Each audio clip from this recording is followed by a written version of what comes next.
বন্ধ হচ্ছে না হোম কেয়ার সার্ভিস, তবে আগামী বছর থেকে ব্যাপক পরিবর্তন আসতে পারে এই সার্ভিস পরিচালনায়। সেক্ষেত্রে সেবা গ্রহণকারীদের নানা সমস্যায় পড়তে হতে পারে এমন আশঙ্কা করছেন হোম কেয়ার সার্ভিস পরিচালনাকারী সংশ্লিষ্টরা।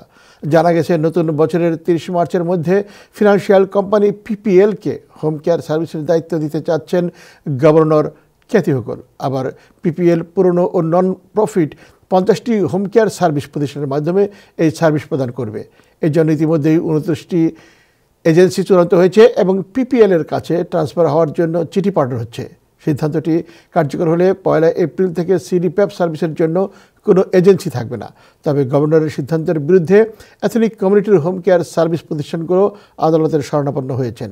বিষয়টি নিয়ে টাইম টেলিভিশনের সাথে কথা বলেছেন গোল্ডেন হোম কেয়ার সার্ভিসের প্রেসিডেন্ট শাহ নেওয়াজ ও ইমিগ্রেন্ট এল্ডার হোম কেয়ার সার্ভিসের প্রেসিডেন্ট গিয়াস আহমেদ। আমরা ডিসেম্বর মাসের 6 তারিখে ডিপার্টমেন্ট অফ হেলথ একটা চিঠি ইস্যু করেছে, যে চিঠিটা আমাদেরকে স্পেসিফাই করে দেওয়া হয়েছে যে তারা যে স্টেট ওয়াইড ফিসকাল ইন্টারমিডিয়ারি হিসেবে যাদেরকে নিয়োগ দিয়েছে, যেটাকে সিঙ্গেল এফআই বলছেন, যে পিপিএল বলে একটি প্রতিষ্ঠানকে, সেই পিপিএল প্রতিষ্ঠানকে যাদের সিডিপ্যাপ সার্ভিসটা নিচ্ছে, বলা হচ্ছে সমস্ত সিডিপ্যাপ সার্ভিস হোল্ডাররা অতি শীঘ্রই জানুয়ারি মাস থেকে শুরু করে মার্চ মাসের 31 তারিখ পর্যন্ত এই সময়ের ভিতরে তাদের সিডিপ্যাপ সার্ভিসগুলো সব এই পিপিএল এর কাছে ট্রান্সফার করার জন্য বলা হচ্ছে এবং টাইম বেঁধে দেওয়া হয়েছে। এই সময়ের ভিতরে ট্রান্সফার করতে হবে।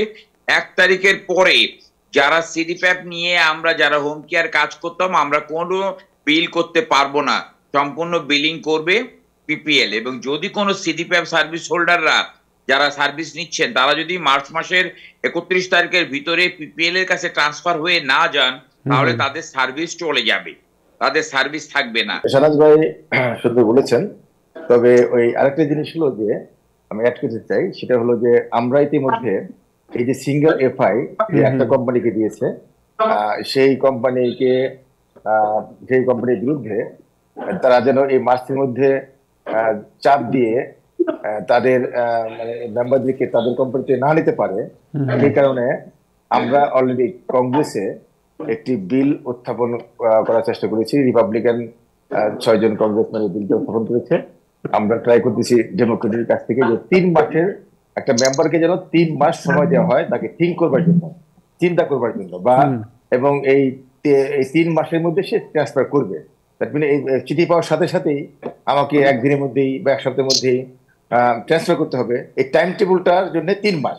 তো এই 3 মাস যদি টাইম টেবিল দেওয়া হয় ট্রান্সফার করবার জন্য, তাহলে এবং আমাদের ক্লায়েন্টরা যদি 3 মাস ওয়েট করে, মানে 2 মাস 2.5 মাস ওয়েট করে, তাহলে কিন্তু পিপিএল ফেল করবে। এই কারণে যে পিপিএল কে দেখাইতে হবে স্টেট মানে ডিওএস কে, ডিপার্টমেন্ট অফ হেলথ কে, তাদের 50 থেকে 60,000 মেম্বার আছে।